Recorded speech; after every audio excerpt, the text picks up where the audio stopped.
家电真的是一分钱一分货，价格越贵越好吗？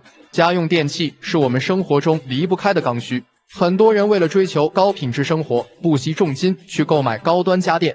但其实对于大部分家庭来说，很多刚需家电选择基础款就能满足我们的需求，真的不必过分追求高价产品。尤其是一些高端家电，贵并不等于实用，或许仅仅是面子工程而已。比如本期分享的这4种家电，就不建议大家买太贵的，学会理性消费，不花冤枉钱。1. 电视机。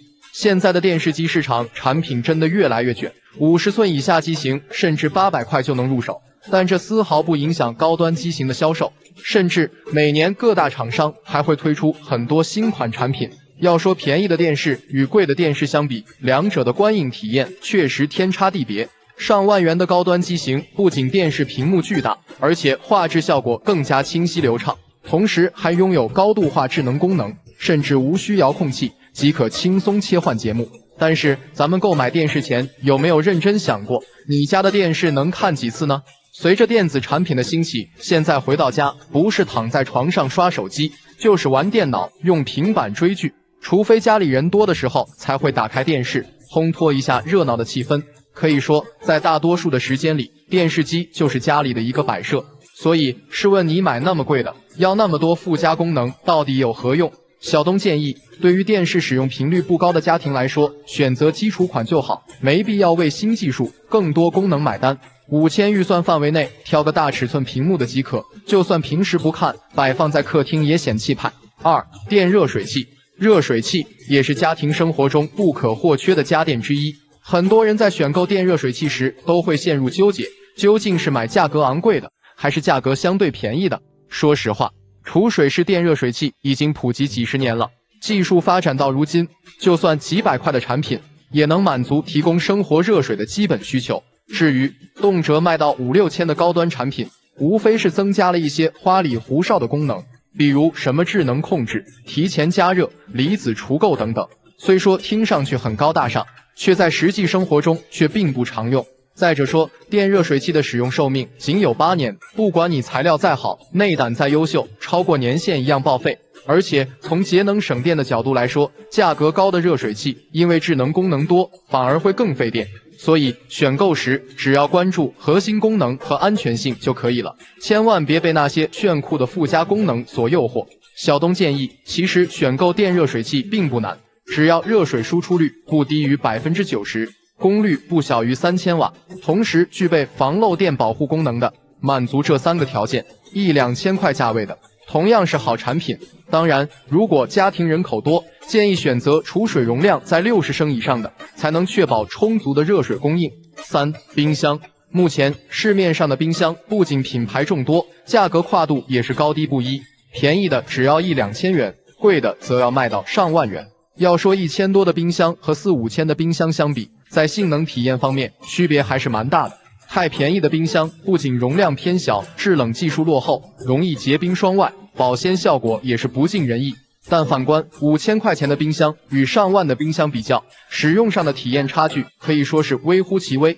所谓的高端机型，无非是在外观用料上更高档一些，看上去更高大上一些，里边的存储分区更精细一些，仅此而已。说白了，冰箱的本质工作就是食物冷藏和保鲜。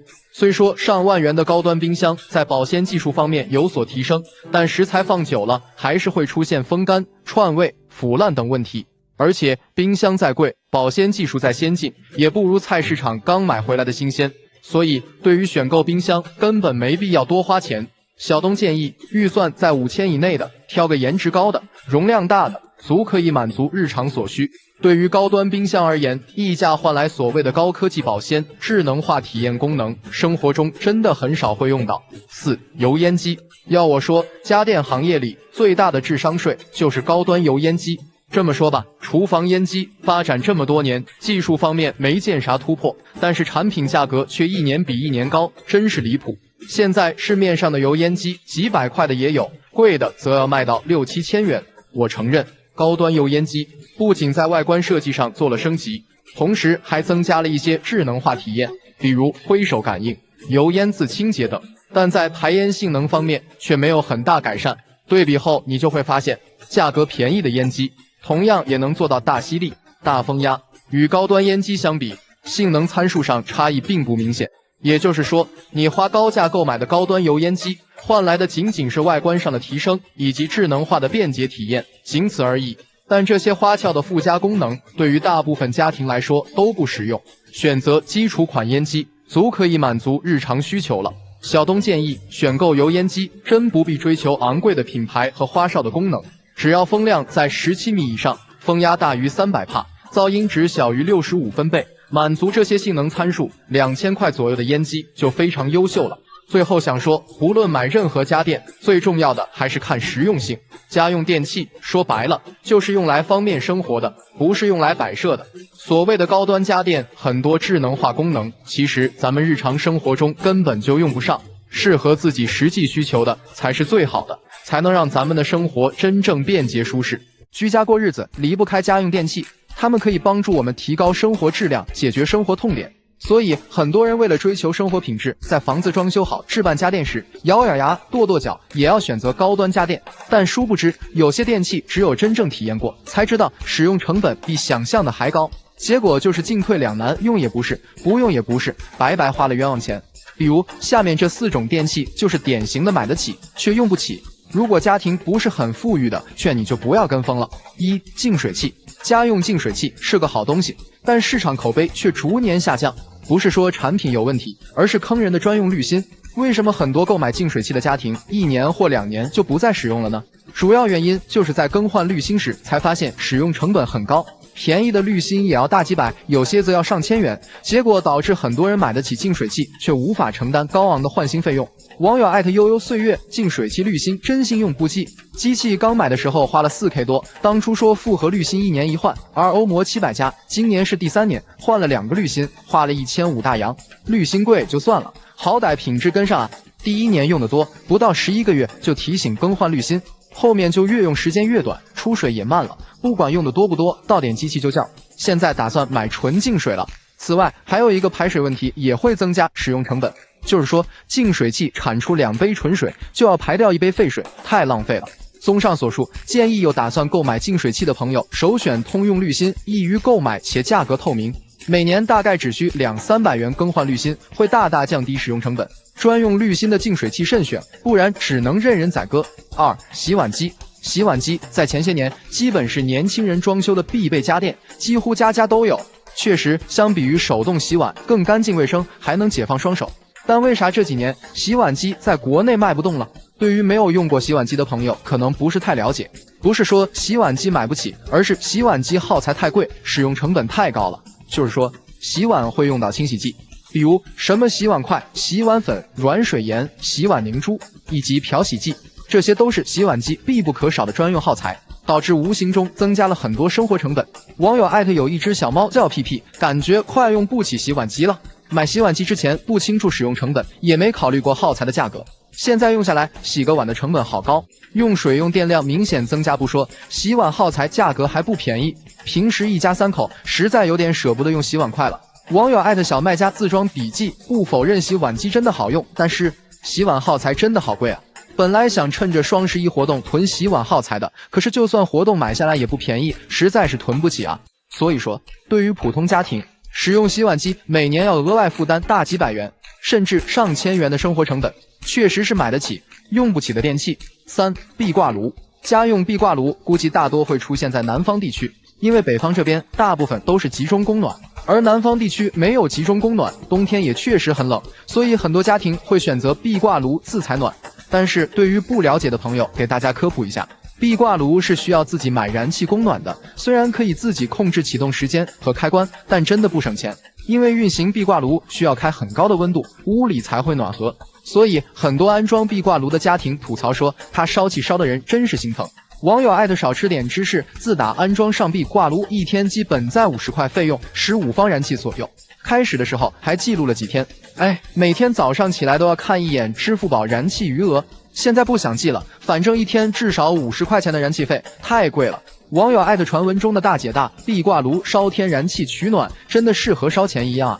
这么说吧，平均一天烧20方气，什么概念？3块钱一方的话，一天就是60多块，真心用不起啊！4个月取暖下来，少说也要6、7千块，真心是一种负担。辛辛苦苦1年都给他做贡献了，所以对于普通收入家庭，真心不建议选择壁挂炉取暖。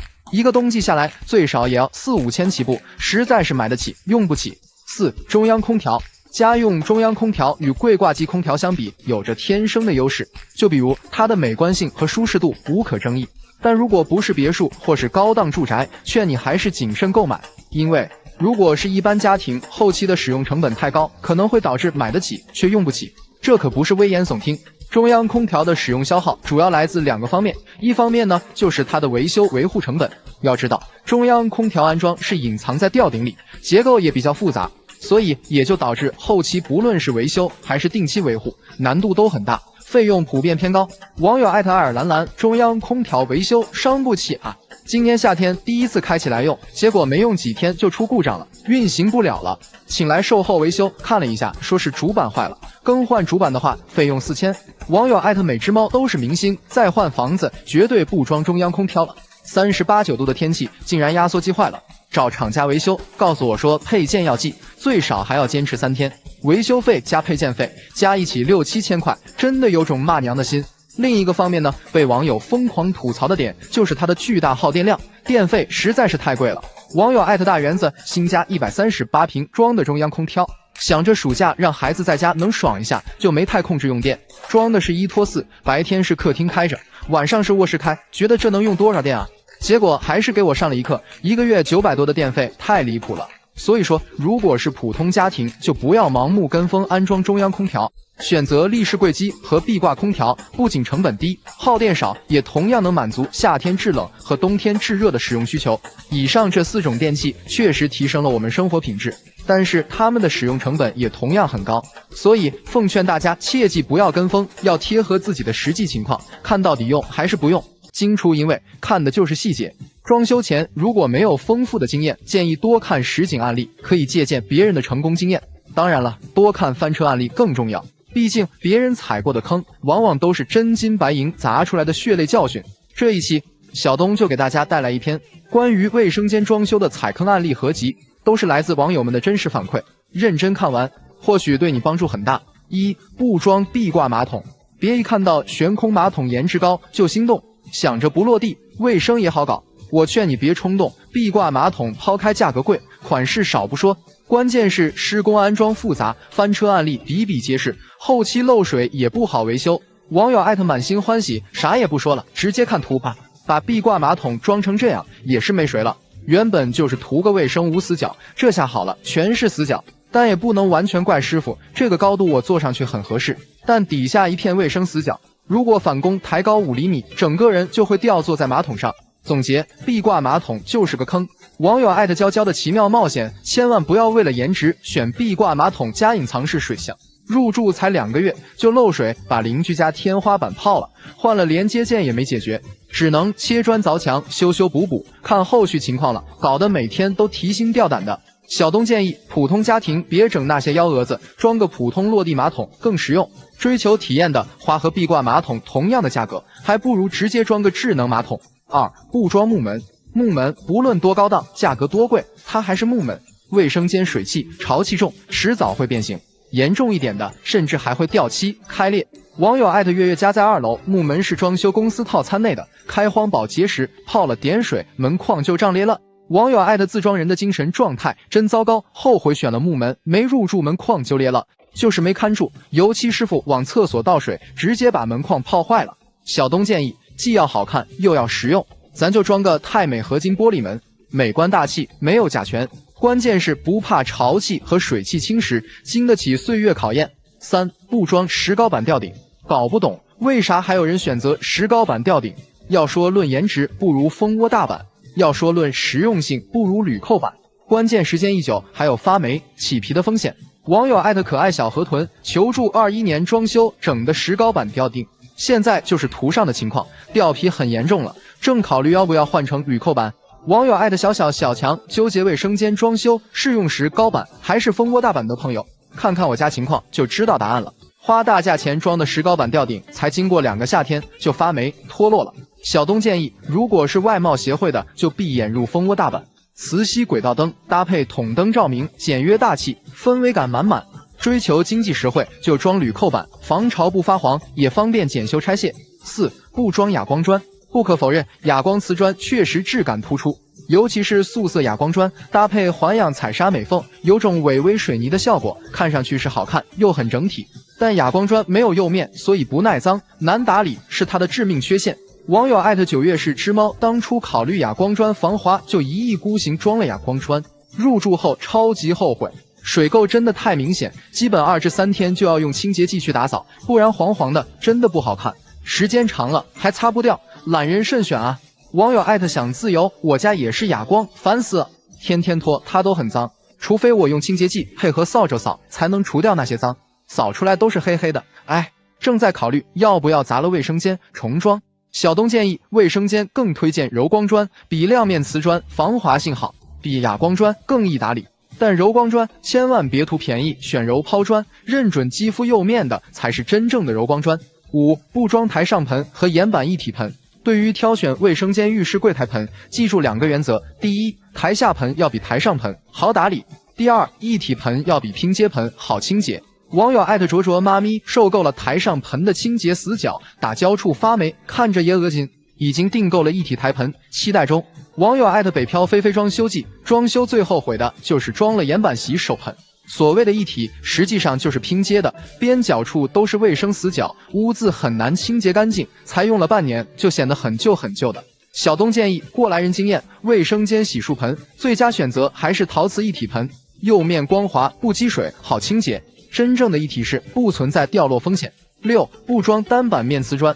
1个字丑，2个字太丑。网友果果的挖土机，我家卫生间瓷砖翻车了，铺贴完的效果怪怪的，越看越丑。开始还以为是纹理没选好，后来才知道都是一个板，每一块瓷砖纹路都是一模一样的，既呆板又难看。小东建议，喜欢石纹瓷砖的朋友要选有多个板面的瓷砖，铺贴完的效果纹理基本能连得上，整体效果才更显自然且真实。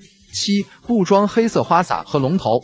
别看黑色的卫浴产品高级感满满，但它属于谁用谁后悔的存在，尤其是水质偏硬的地区，收获的是永远擦不完的水渍，始终擦不掉的水垢。网友时光不老，千万别选黑色花洒，不然会让你欲哭无泪。入住才用了2个月就变成这样了，洗不掉的水垢真的是恶心到家了。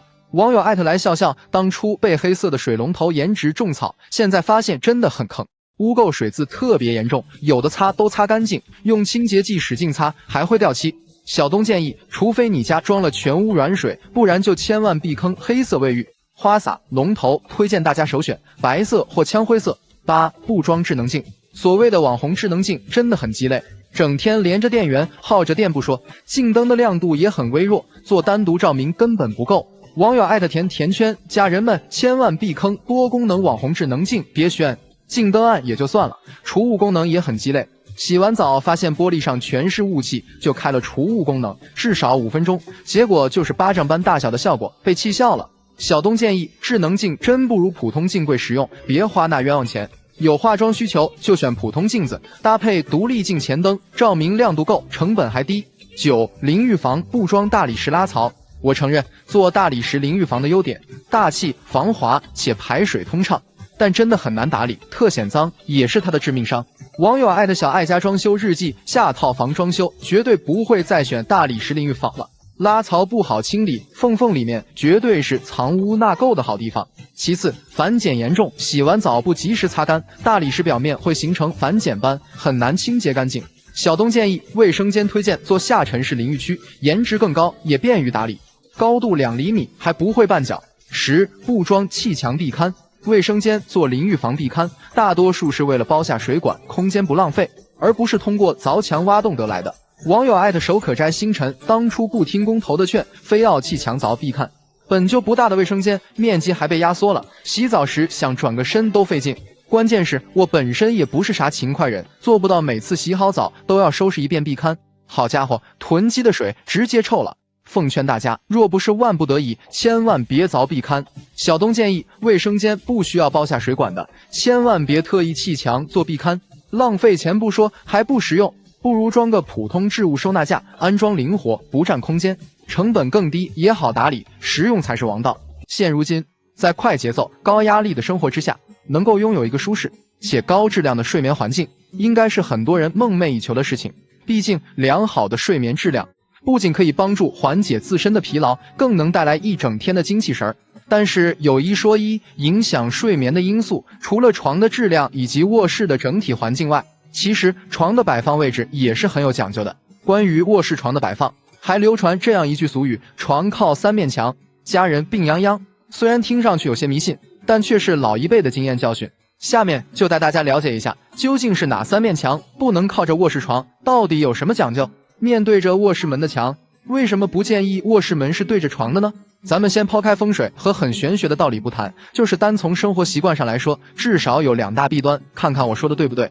一、缺乏安全感。要知道，卧室房门也是一个房间的出入口，相信没人会喜欢躺在床上的时候，你的视野里有一个随时可能被打开的门吧，会缺乏安全感，对吧？躲着门睡觉，这也是人的基本本能。还有，家人如果进你房间，不管是拿东西还是做别的事情，你都会有一种他冲着你走过来的错觉，肯定会影响睡眠质量。如果遇到不喜欢敲门就直接进门的人，那后果更严重。睡眠被突然打断，惊醒后会让人莫名的精神烦闷，情绪低落，睡眠质量不好，白天做事情也会导致效率下降。2、容易着凉、感冒。开门的时候会带来一股风，这是常识。虽然风势不大，但咱们都知道，人在睡觉的时候是处于一种无防备的状态，这个时候再小的吹风也是非常容易受凉感冒、外邪入侵的。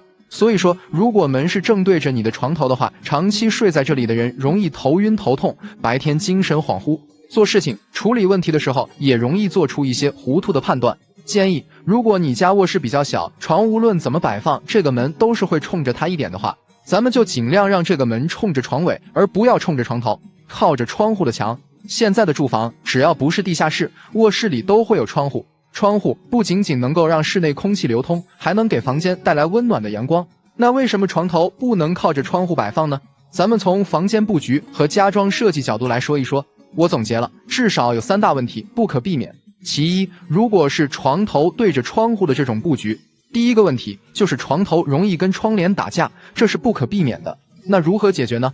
要么就是只能做短款的窗帘，要么就是把窗帘强行塞进床头的那个缝里。但不论采用哪种方式，都不是最佳方案。前者美观度不足，后者会导致窗帘脏兮兮的。其二，光照影响睡眠，窗帘只要有的缝，就避免不了会漏光晃眼，长此以往就会引起神经衰弱等等一系列的健康问题。其三，是最容易被忽略，同时也是最要命的。如果床头太靠近窗户的话，冷空气、沙尘、雨水、噪音等都会第一时间干扰到休息。比如说前一天晚上还很热，咱们开着窗户睡觉，结果第2天夜间突然降温，一下子就会感冒着凉。还有晴天的时候开窗通风，人出门了，结果突然下雨，别人家可能只是窗台旁边湿了，咱们家就是枕头、床单啥的都没法要了。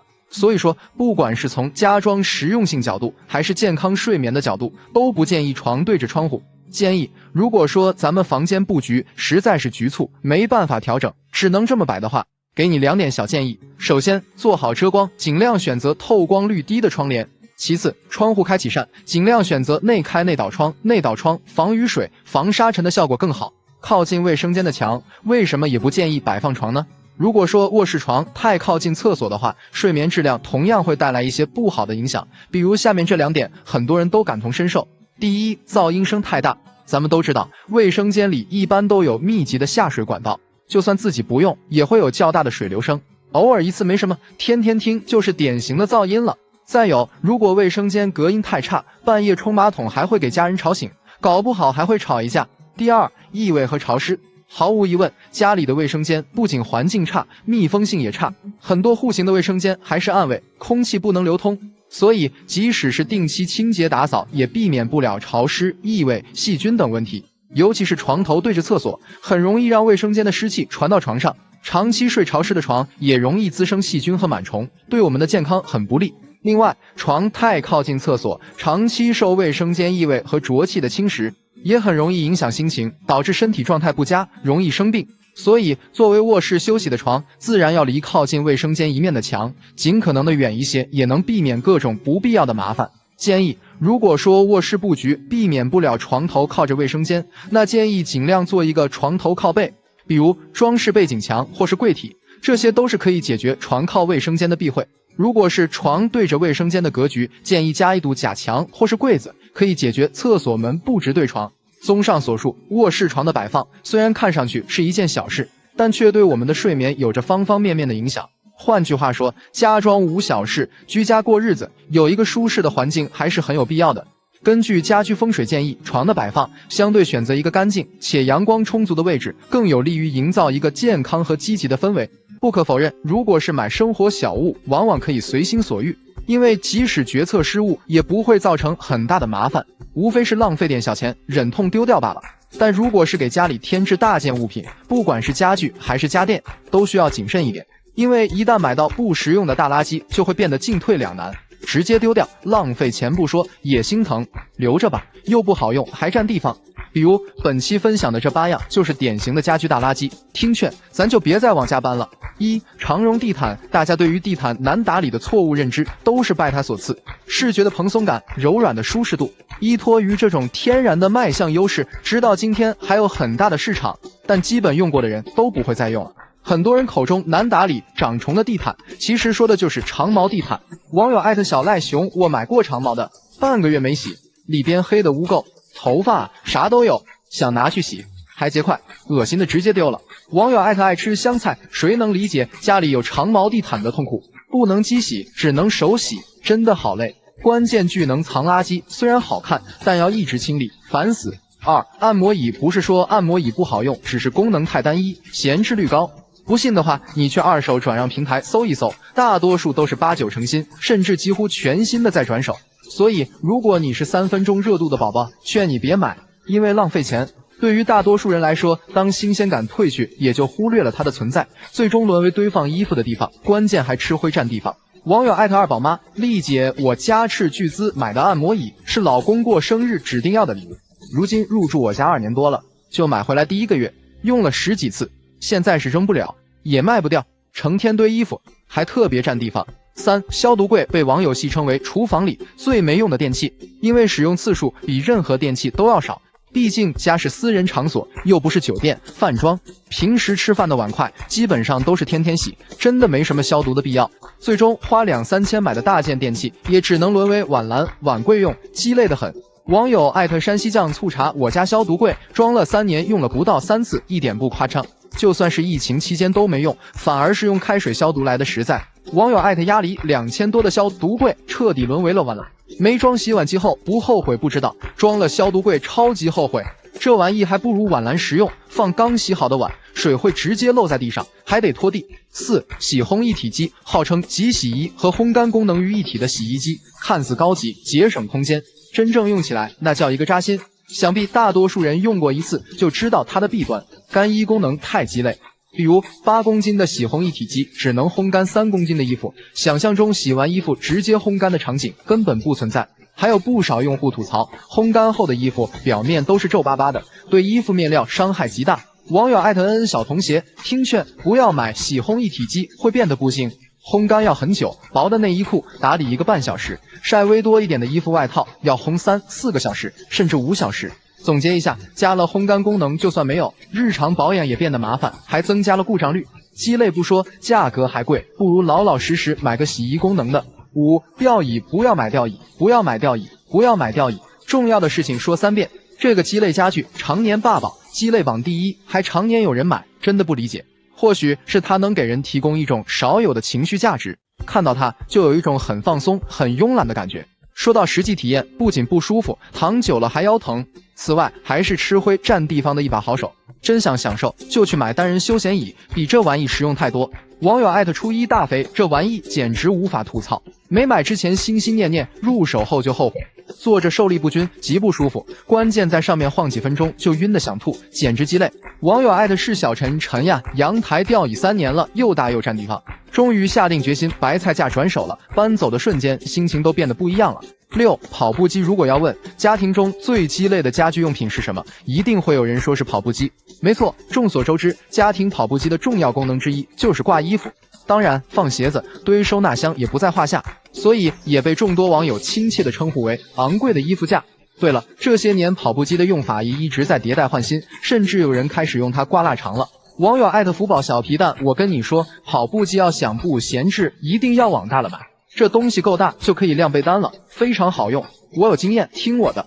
网友艾特夏果裹了一个洞，说实话，一直纠结想买一台跑步机，偶然看到亲戚家的，直接劝退了。